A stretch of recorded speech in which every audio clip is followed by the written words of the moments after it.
일부 예배 드릴 때는 비가 많이 오지 않았는데 아까 보니까 비가 굉장히 많이 내리더라고요.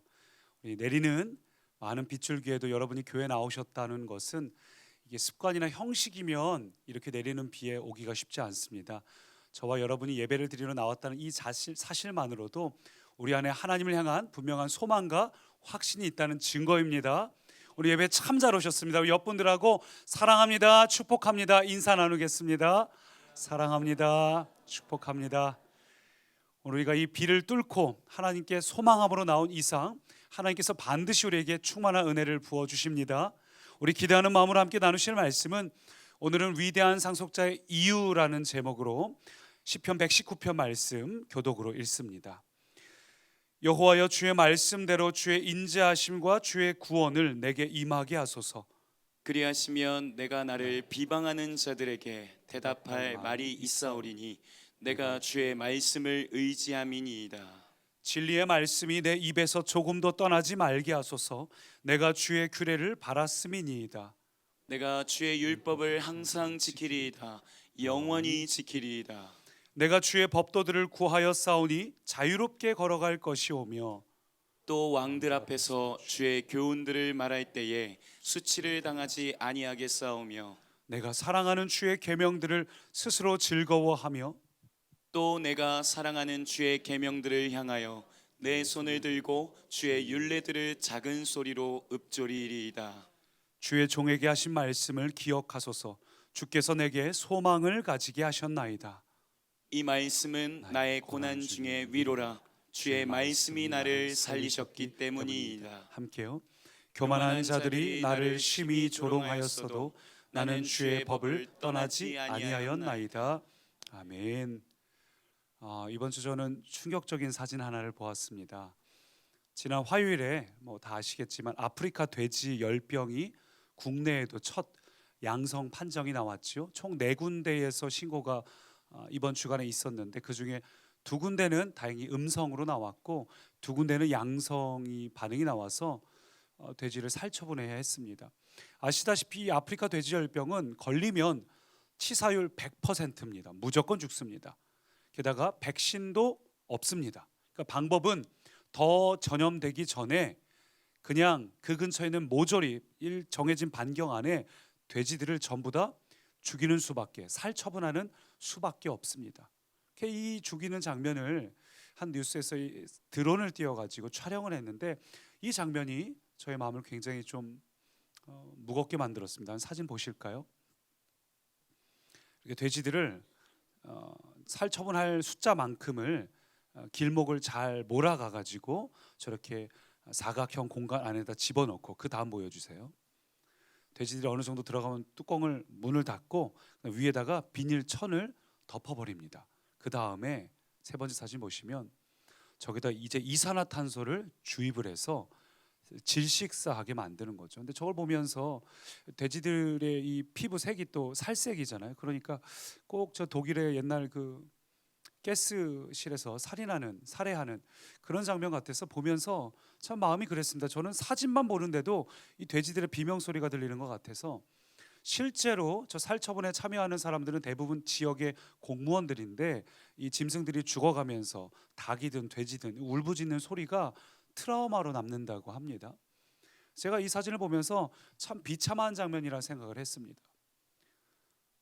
저때 단 이틀 만에 화요일날 발생해서 수요일까지 단 이틀 만에 돼지 5,200마리를 살처분해버렸고 이번 주말 오늘까지 예정된 숫자가 1만 5천 마리예요.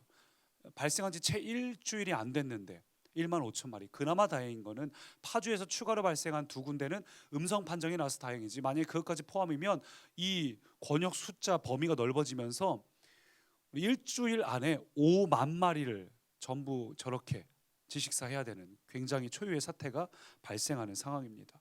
제가 이 장면을 보면서 참 끔찍하다. 1만 5천 마리가 저기 걸렸든 안 걸렸든 무작정 죽여야 되는, 왜냐하면 치사율 100%의 전염병이니까. 저 끔찍한 장면을 보면서 사실 저거보다 훨씬 더 끔찍한 일이 이미 우리 가운데 자행되고 있음을 다시 한번 생각합니다. 그건 뭐냐 하면 치사율 100% 반드시 죽게 되는 우리의 죄성이죠. 사람은 누구나 죽습니다. 그것도 영원한 죽음을 맞이합니다.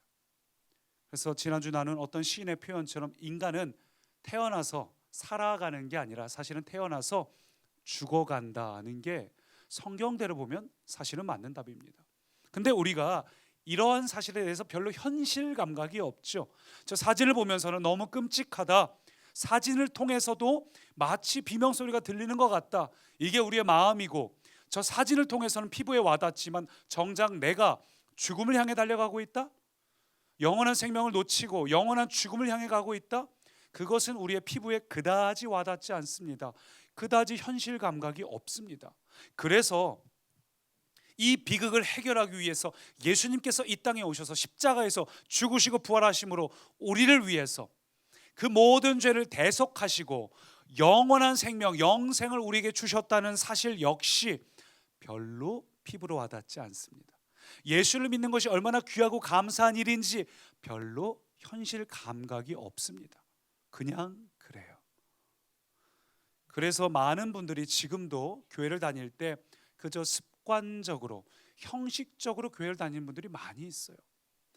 예수를 믿기는 믿는데 부모의 신앙 때문에 혹은 배우자 때문에 그저 그렇게 와 있지만 정확한 믿음이 없습니다. 왜냐하면 복음에 대한 확실한 이해도 없고, 그래서 그 복음에 대한 분명한 믿음도 없기 때문에 그저 습관적으로 다니는 분들이 있어요. 저는 근데 오늘 사실 태풍이 와서 습관적으로 다니실 분들은 좀 빠지시는 날이어가지고 오늘 여기 있는 분들은 하나님을 향한 믿음이 있는 분들인 줄 믿습니다. 그러나 오늘 우리의 믿음이 더 견고해지려면, 혹시 우리 안에 믿음이 없는 분들이 여기 계실 때 어떻게 하면 우리가 분명한 믿음을 가질 수 있을까? 그거는 복음이 무엇인지를 분명히 알아야 됩니다. 그래서 오늘 복음에 대해서 나누는데, 항상 이런 복음 이야기를 할 때 사단이 공격을 해요. 여러분, 그래서 복음 이야기를 나눌 때 집중해 주시기 바랍니다. 복음이 무엇이고, 그래서 하나님이 약속하신 위대한 상속자의 축복과 특권이 무엇인지 우리가 분명히 깨닫는다면, 이게 우리의 현실로 피부로 와닿기 시작한다면, 그때는 우리가 찬양하고 예배하는 것이 너무 귀하고 감사한 걸 알게 되고, 뿐만 아니라 하나님을 섬기고 하나님의 이 공동체 다른 이들을 섬기는 것이 얼마나 큰 기쁨이요 특권인지를 알게 됩니다. 오늘 우리에게 진정한 구원과 분명한 믿음이 있다면, 오늘 우리 인생 가운데 나타나는 모든 어렵고 고통스럽고 괴로운 순간들도 좌절하지 않습니다. 낙심하지 않습니다. 넘어져도 다시 일어날 수 있습니다. 믿음이 있다면 인생은 분명히 변하게 되어 있습니다. 오늘 이 믿음이 우리 가운데 있기를 소망합니다. 그래서 복음에 대해 다시 나누려고 하는 겁니다. 얼마 전 저는 인생이란 참 깡패와 같다는 생각을 해봅니다. 우리가 인생 살면서 불현듯 초청하지도 않았는데 갑자기 들어와서 자기 마음대로 인생을 휘저어놓고 자기 하고 싶은 대로 하고 난장판 펴놓고 나가는, 참 인생은 깡패와 같다. 우리가 살다 보면 우리가 기대하고 바랐던 것들이 있는데 막상 우리의 현실은 그렇지 못하고 불현듯 일어나는 어떤 사건들로 인해서 우리의 마음이 다운되고 무너지고 좌절하고 낙심될 때가 얼마나 많이 있습니까? 어떻게 하면 우리가 이런 힘든 인생을 이겨낼 수 있을까?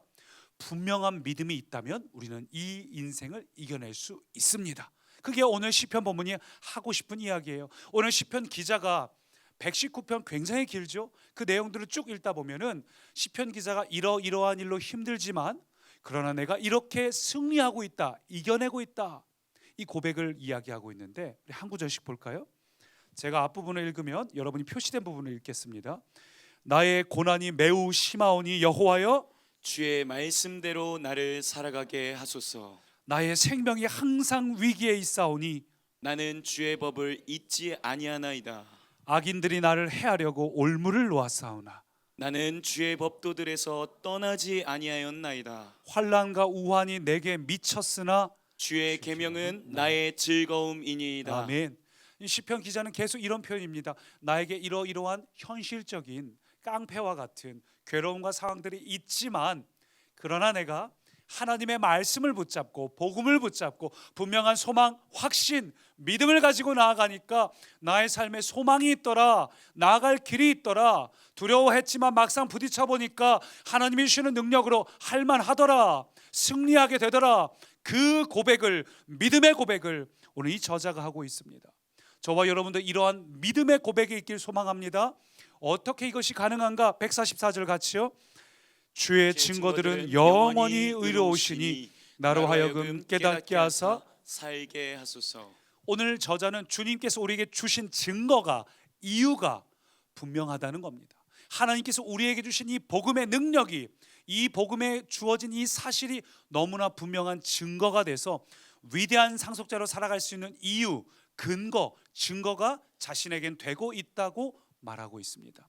오늘 저와 여러분에게도 오늘 나누게 될 이 복음이 저와 여러분이 위대한 상속자로 살아갈 수 있는 이유, 저와 여러분이 깡패와 같은 인생을 헤치고 나아갈 수 있는 근거가 되기를 소망합니다.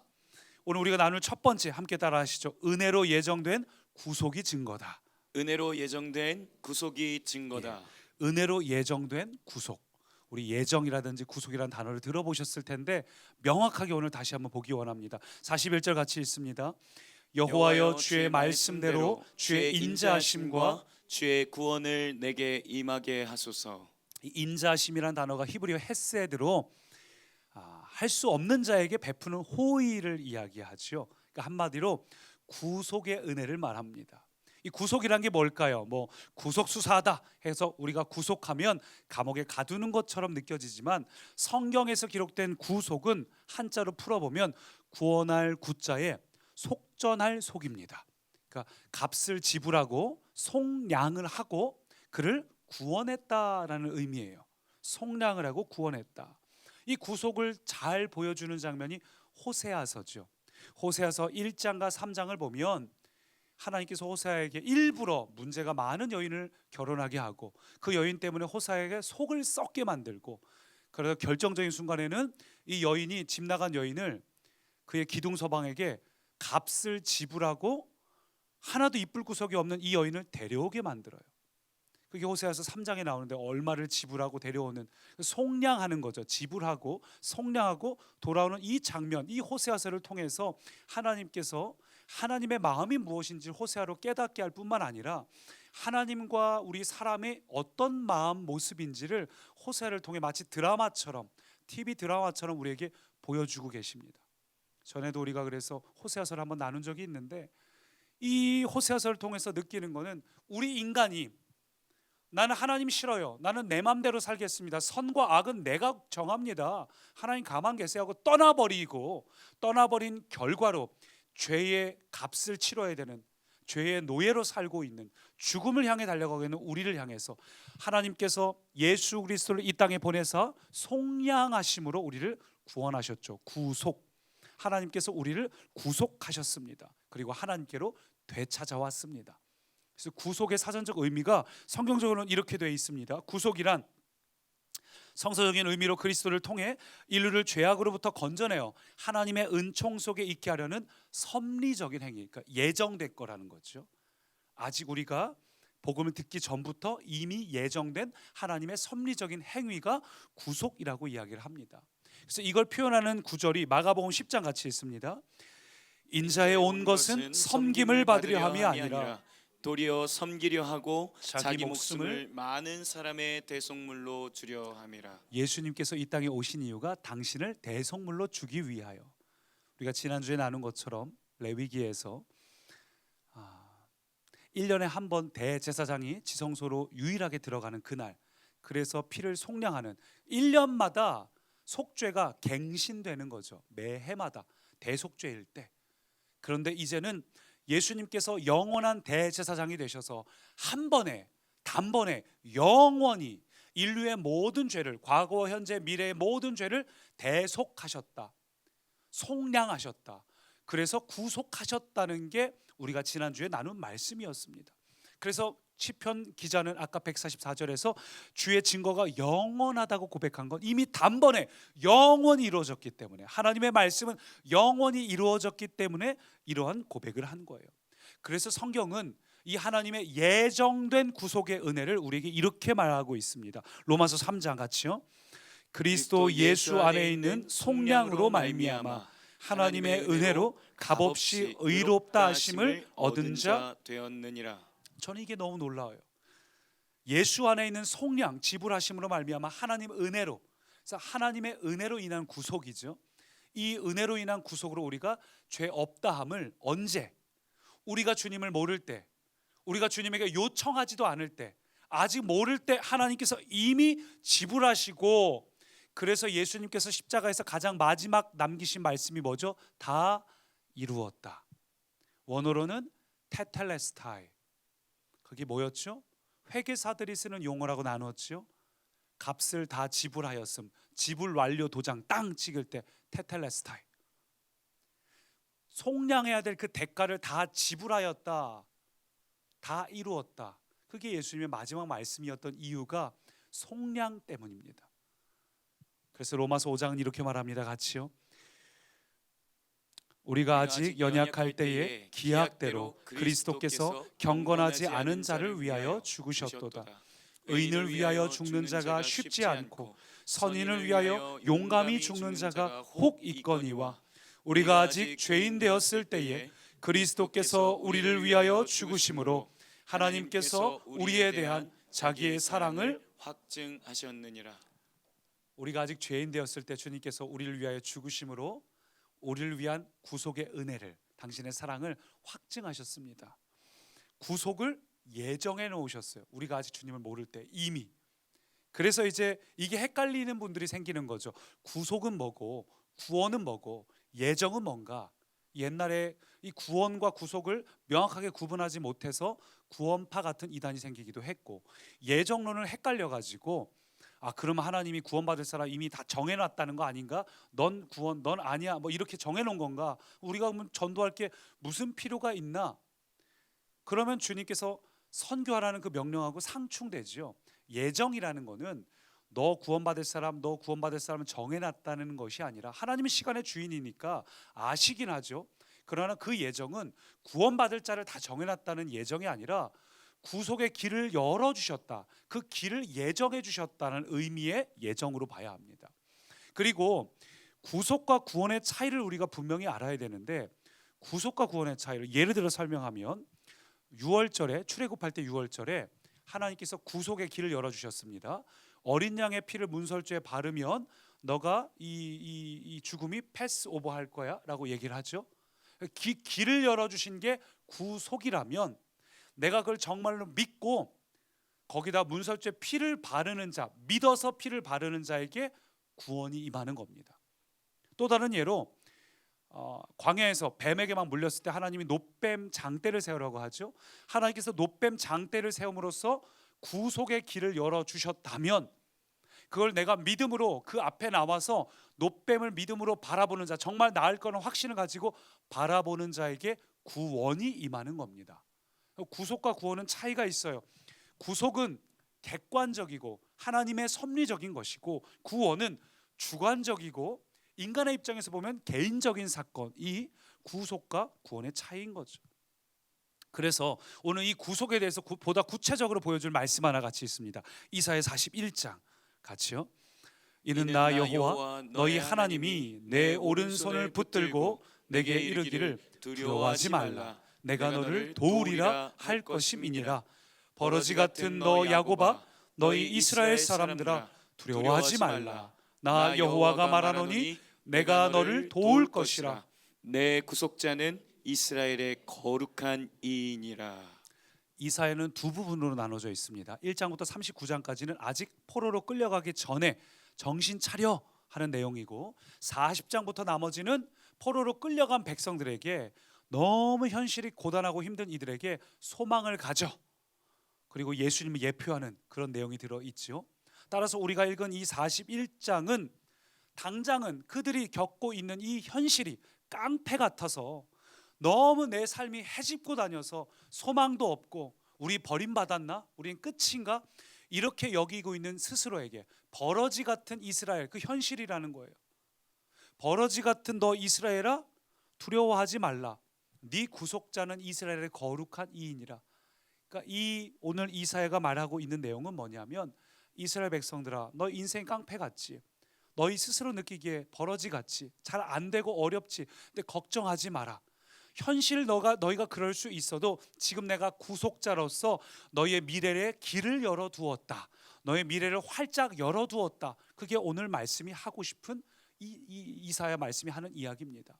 사랑하는 꿈의 가족 여러분, 오늘 우리가 이 구속의 은혜를 통해서 첫 번째 깨달을 것은, 비록 여러분의 현실이 때로는 깡패처럼 온통 해집혀 다니고 뒤집혀진 것 같고 현실적으로 문제가 있다 할지라도, 저와 여러분이 반드시 기억해야 될 건, 하나님께서 구속의 길을 열어주셨습니다.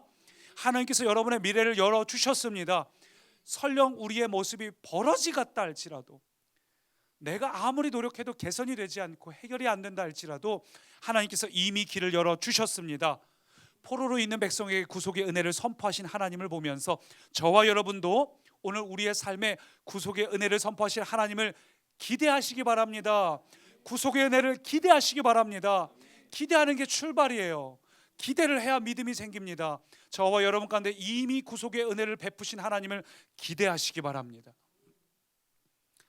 저는 이 말씀 보다가 한 가지 더 저에게 은혜가 된 것은, 이 구속자란 단어가 영어로 하면 리디머인데, 이 단어가 최초로 등장하는 장면이 룻기서예요. 룻기에 보면 보아스가 이 라합 그 가정의 모든 이 빚더미죠, 그것을 자기가 기업을 무르겠다고 합니다. 속량하겠다는 거죠. 값을 지불하겠다. 이때 처음으로 속량, 그리고 속량하는 자, 리디머라는 단어가 처음 등장하고, 이 단어가 예수님에게도 적용이 되는 건데, 가만 보니까 유대인들에게 속량은 누가 하는가? 아무나 할 수 없습니다. 그래서 보아스도 가장 가까운 친족에게 네가 지불할래? 난 싫어. 그럼 내가 지불할게 하는 장면 나오죠. 가장 가까운 이가 지불하는구나. 제가 여기서 정말 은혜 받은 건, 사랑하는 저와 여러분, 우리의 삶이 때로 고와 같을 때가 있어요. 나 혼자 내 삶을 책임지는 것 같고, 외롭고, 누구도 이해해주지 못하고, 가족도 날 이해해주지 못하고, 친한 친구도 날 이해해주지 못하고, 근데 그 형편 속에 내가 홀로 있는 게 아니라, 하나님은 어떤 분인가? 나를 속량하시는 가장 가까운 이, 하나님이 우리의 아버지임을 믿으시기 바랍니다. 세상의 부모도 자기의 자녀를 위해서 모든 걸 다 바칠 수 있거든. 하물며 하나님 아버지께서 여러분을 향해서 길을 활짝 열어두시지 않으셨겠습니까?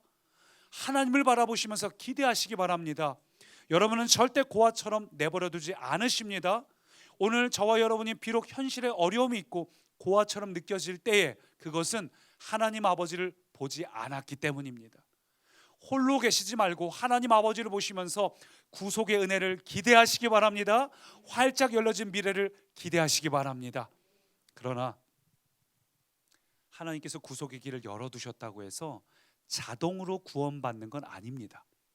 그래서 필요한 게 믿음이에요. 우리가 깡패 같은 현실을 이길 수 있는 우리에게 두 번째 필요한 것, 따라하시죠. 믿음으로 주어진 구원이 증거다. 믿음으로 주어진 구원이 증거다. 첫 번째는 은혜로 예정된 구속이라면, 두 번째는 믿음으로 주어진 구원이에요. 여기까지 가야 되는데 41절 계속 읽어보면, 여호와여 주의 말씀대로 주의 인자하심 헤세드 구속으로 인해서 주의 구원을 내게 임하게 하소서. 하나님께서 십자가를 통해 예수님의 보혈과 죽으심과 부활을 통해 우리에게 구속의 길을 열어주셨지만, 이 복음을 듣고 믿어야 구원이 임합니다. 듣고 믿으셔야 됩니다. 앞서 나눈 것처럼 어린 양의 피라는 구속의 길을 열어주셨지만, 실제로 피를 발라야 구원이 임해요. 피를 바르는 게 무슨 의미가 있습니까? 그건 형식에 불과해요. 피 자체에 무슨 효험이 있어서가 아니라, 하나님께서 주신 그 길을 내가 믿었기 때문에 믿어서 실천하는 이 행동이 있을 때, 믿음이 있을 때 구원이 그들에게 임한 것처럼, 오늘 우리에게도 믿음으로 구원에 이를 수 있습니다. 로마서 10장은 이렇게 말해요. 같이요. 내가 만일 내 입으로 예수를 주로 시인하며 또 하나님께서 그를 죽은 자 가운데서 살리신 것을 내 마음에 믿으면 구원을 얻으리니, 사람이 마음으로 믿어 의에 이르고 입으로 시인하여 구원에 이르느니라. 뭘 믿으라고요? 9절 보니까 예수님을 나의 주, 창조주, 원래 나의 주인인 것을 입술로 시인하고, 또한 주님께서 나를 죽은 자 가운데서 살리실 것을, 그것을 내가 입술로 고백하고 마음으로 믿을 때, 그때 구원에 이른다라고 말하고 있습니다.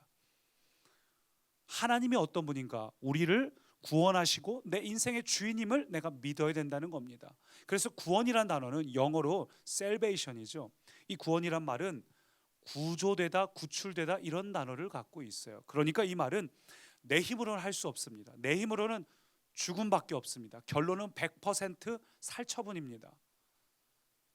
영원한 죽음의 길을 향해 사단이 계속 나를 몰아가고 있는 세상의 현실 속에서 하나님께서 구출하셨다는, 내 힘으로 하는 게 아니라 누군가가 구원하고 구출하는 거. 누가요? 하나님이. 어떤 방법으로? 믿음이라는 방법을 통해서 우리를 구원하셨어요. 내 노력이 아닙니다. 그래서 에베소서 2장은 이렇게 말합니다. 같이요. 너희는 그 은혜에 의하여 믿음으로 말미암아 구원을 받았으니 이것은 너희에게서 난 것이 아니요 하나님의 선물이라. 행위에서 난 것이 아니니 이는 누구든지 자랑하지 못하게 함이라. 구원은 내 노력이나 열심이나 행위로 오는 것이 아니라 하나님께서 주신 그 구속의 은혜를 내가 반응할 때, 하나님 정말 날 위해 그렇게 하셨군요. 내가 피를 바른다고 그 무슨 의미가 있어요? 근데 그런 나의 반응을 보시고 하나님께서 구원의 은혜를 주시는 겁니다. 믿음으로 구원을 취할 때 하나님의 역사가 일어난다는 거죠. 사랑하는 꿈의 가족 여러분, 오늘 이 자리에 계신 분 중에 혹시 믿음이 없는 분 계신가요? 혹시 부모의 신앙으로 다니는 분들이 있다면 개인적으로 믿으시기 바랍니다. 부모의 신앙, 습관적으로 어렸을 때부터 다녀왔던 신앙, 배우자의 신앙으로는 절대 우리는 구원을 경험할 수 없습니다. 교회를 습관적으로 나올 수는 있지만 그것이 여러분에게 변화가 되지 못합니다. 교회는 다니지만 세상 사람들하고 구별되지 않습니다. 왜 세상 사람들하고 똑같이 살아갈까? 왜 세상 사람들하고 똑같이 힘겨워할까? 그것은 우리 안에 믿음이 없다는 반증입니다. 혹 믿음이 있는 분들도 오늘 우리 안에 믿음을 하나님 앞에 드리시기 바랍니다. 내가 믿음이 없다, 나 정말 하나님 믿고 싶은데 난 잘 믿음이 안 생긴다, 이런 분들 혹시 계시다면 귀신 들린 아이의 아버지가 했던 고백 기억나시나요? 믿음이 없다고 예수님께서 말씀하시니까, 주님 내가 믿음이 없는 거 압니다. 내가 그걸 믿습니다. 나의 믿음 없는 것을 불쌍히 여기소서. 정말 내 수준이 요거밖에 안 되는 거 압니다. 주님, 하나님이 계실 것 같은데 막상 거기 올인하지도 못하는 내 믿음 정말 요거밖에 안 됩니다. 겨자씨만 합니다. 근데 주님, 이 믿음이라도 내가 주님 앞에 믿습니다. 나의 믿음 없는 것을 도와주십시오. 이 고백하시기 바랍니다. 내가 올인하고 싶은데 안 돼요. 주님, 이거밖에 안 돼요. 그러니 나의 믿음 없는 것을 도와주십시오. 그럴 때 하나님께서 여러분의 믿음을, 겨자씨 같은 그 믿음을 큰 나무처럼 하나님께서 키워주실 줄 믿습니다. 중요한 건 오늘 출발하는 거예요. 그 믿음으로 시작하는 것입니다. 믿음이 없지만, 부족하지만 그 믿음으로 출발하는 게 중요합니다. 믿을 때, 하나님의 구원의 역사가 내게 임한다는 사실을 분명하게 믿을 때, 그런 이에게는 어떤 일이 일어나는가? 구원의 능력을 경험할 수 있어요. 그래서 우리가 믿음으로 구원 받으신 분들이 기억해야 될 게 있습니다. 이미 나는 예수 그리스도를 분명하게 믿고 있다, 그런 분들은 이 말씀을 기억해야 되는데, 요한복음 15장, 믿는 자가 할 일은 무엇인가? 이거지요. 같이요. 내가 아버지의 계명을 지켜 그의 사랑 안에 거하는 것 같이 너희도 내 계명을 지키면 내 사랑 안에 거하리라. 자, 믿음으로 구원받은 이들에겐 할 일이 있습니다. 그것은 하나님의 계명을 지키며 하나님의 말씀을 따르며, 아까 시편 기자와 같이 하나님의 말씀만을 붙잡고 살아가는 삶입니다. 이 말을 오해하지 마십시오. 계명을 지켜야 구원이 임한다는 게 아니라, 믿은 자는, 구원받은 자는 계명을 지키며 살 수밖에 없다는 거예요.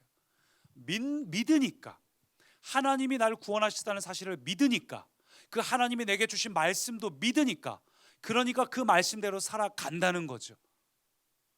그 말씀을 못 믿는 사람은 기도를 시큰둥하게 여기고, 예배드리는 걸 시큰둥하게 여기고, 세상 사람들하고 구별되지 않은 채 똑같이 살면서, 나는 왜 이렇게 성격이 안 좋을까? 왜 나는 이렇게 상황이 안 좋을까? 왜 나는 이렇게 안 변할까? 예수 믿는데 변화되는 게 없네. 예수님이 능력이 없으신가? 복음이 능력이 없으신가? 아니요, 우리의 믿음이 없는 겁니다. 말씀을 믿는다 하면서도 그 말씀 앞에 순종하지 못하는 게 문제예요. 그래서 믿음의 반대말은 불순종입니다.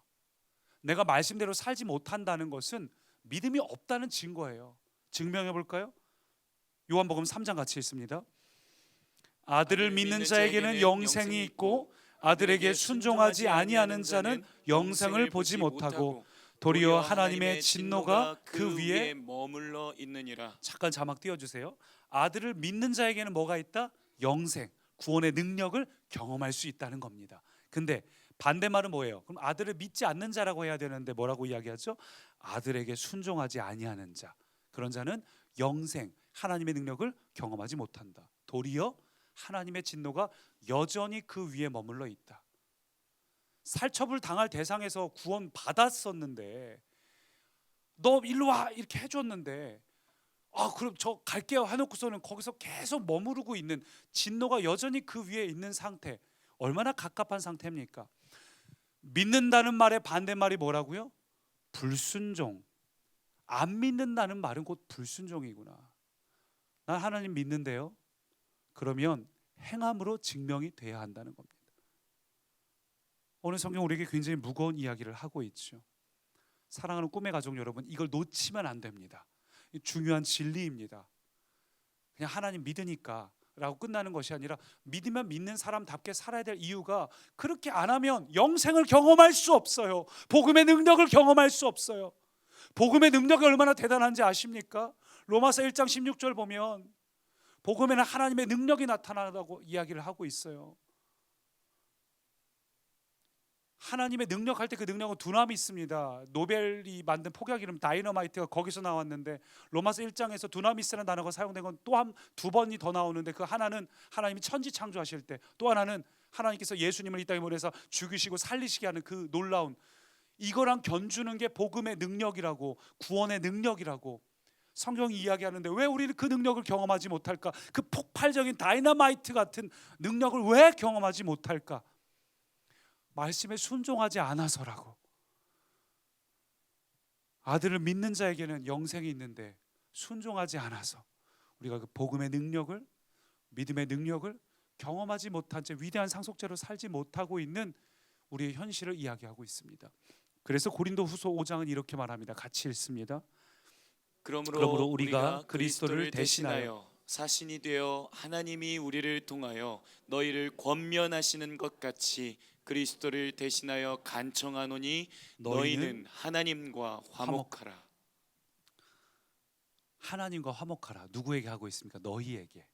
하나님께서 이미 구속을 통해 화목의 길을 열어두셨습니다. 휘장을 거두셨습니다. 지성소 들어올 수 있게 하셨습니다. 문제는 너희는 하나님과 화목하라. 구원 받았다고 하면서도 좀처럼 나아가지 않는, 하나님께 가까이 가지 않는 우리를 향해서, 고린도 교인을 향해서, 오늘 꿈의 교인을 향해서, 오늘 성도를 향해 사는 이야기가 너희는 하나님과 화목하라. 사랑하는 꿈의 가족 여러분, 주님께 나아가기를 소망합니다. 믿음이 있는데, 하나님을 믿는데 기도를 등한시하고 말씀을 등한시하고 예배를 등한시하고 그냥 살아가고 있는 우리, 세상과 구별되지 못한 채 살아가고 있는 우리는, 이렇게 살아서는 절대 이 말씀의 능력을 경험할 수 없습니다. 어떻게 하면 시편 기자처럼 살 수 있을까요? 어떻게 하면 그 말씀의 능력을 경험할 수 있을까요? 그것은 말씀대로 살아갈 때 시작이 됩니다. 그러니 오늘 저와 여러분 가운데 요만한 겨자씨만한 믿음이라도 있다면 오늘 시작하시기 바랍니다. 나중에 언젠가는 특별한 때에 믿음이 세워질 기회가 오겠지, 나중을 보지 마시고 오늘 겨자씨만한 믿음이라도 있으면 오늘 시작하시기 바랍니다.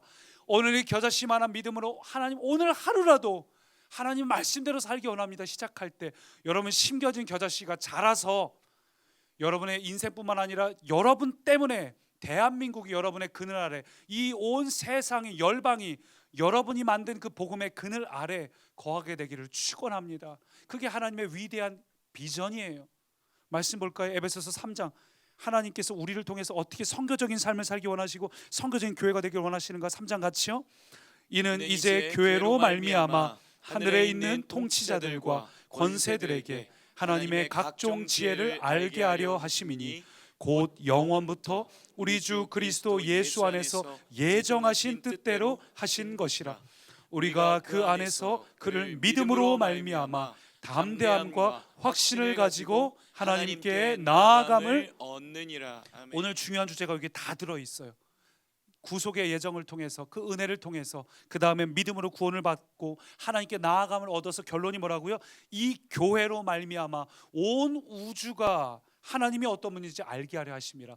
오늘 저와 여러분이 겨자씨만한 믿음이지만 이 믿음으로 하나님 앞에 나아갈 때에 저와 여러분이 거대한 나무가 돼서 하나님이 어떤 분인지를 여러분의 삶을 통해 드러내서 온 우주가 여러분 때문에, 우리 교회 공동체 때문에 하나님은 어떤 분인지를 알게 되고 그들도 구속의 은혜를 경험하게 되기를 소망합니다. 가끔 인생을 살다 보면 아까 시편 기자처럼 믿음으로 살아도 사방으로 꽉 막혀진 것처럼 느껴질 때가 있어요. 그게 우리의 현실입니다. 죄의 결과로 인해서 세상은 창조 질서가 깨져버렸기 때문에 인생 살다 보면 괴롭고 아프고 힘들고 질병이 찾아오고 어려운 순간들 찾아옵니다. 그러나 시편 기자처럼 말씀을 붙잡고 있는 사람은 찾아오는 어려움을 돌파할 힘과 능력을 얻게 됩니다. 구속의 은혜를 기대하는 사람은 현실을 보는 게 아니라 이 현실을 통해서, 이걸 통해서 내가 어떤 경험을 하고 어떤 변화를 일으켜서 내가 어떻게 정금과 같이 나올 건지를 기대하게 됩니다. 사랑하는 꿈의 가족 여러분, 구속의 은혜를 기대하시기 바랍니다. 분명히 내 삶 가운데 하나님이 구속으로 열어두셨습니다. 미래를 열어주셨습니다. 버러지 같은 야곱아, 구속자인 나를 좀 기대하라. 포로에게 얘기하신 그 말씀 여러분도 붙잡고 기대하시기 바랍니다. 그리고 기대하셨다면 믿음으로 취하시기 바랍니다. 말씀에 순종함으로 믿음으로 취할 때 저와 여러분이 겨자씨만한 믿음이라 할지라도 오늘 이 한 걸음을 시작할 때 저와 여러분이 선교적인 삶, 선교적인 교회로 우리 공동체가 변화되길, 거듭나기를 간절히 축원합니다. 우리 그 결단을 담아 이 찬양을 고백합니다. 6월절 어린 양의 예수 보혈로 나의 삶의 문이 열렸네. 오늘 저와 여러분의 모든 문이 열렸고 말씀에 순종하는 자에게는 저 어둠의 권세는 힘이 없습니다. 우리 믿음을 담아서 여러분의 신앙의 고백으로 함께 찬양합니다. 6월절 어린 양의 오늘 여러분 인생의 문제, 삶의 문이 열렸습니다. 믿으십니까? 저 어둠에 더 이상 힘이 없네. 주 보혈의 능력으로 원수가 날 정죄한다 해도 주님께서 열어주신 은혜로 그렇게 설 수 있네. 난 더 이상 정죄함 없네. 난 주 보혈 아래 있네. 난 주 보혈 아래 있네. 주님 오늘 예수님의 피로 내 죄 사했네. 우리를 자유하게 하여 주십시오. 주님 나를 정결하게 거룩하게 주님을 받게 하여 주십시오. 난 주 보혈 주님 아래 감사합니다. 난 원수의 어떠한 말씀을 공격에도 붙잡은 자는 더 이상 넘어지지 않네. 난 주 보혈 아래 한 번 더 고백합니다. 난 주 보혈, 난 주 보혈 아래 있네. 주님의 은혜를 감사합니다. 그 피로 내 죄 사했네. 주님이 그 길을 열어주셨습니다. 주님의 구원의 손길은 포기하지 않으십니다. 난 주 보혈 아래 있네. 난 원수의 어떠한 말씀을 공격에도 붙잡은 자는 더 이상 넘어지지 않네.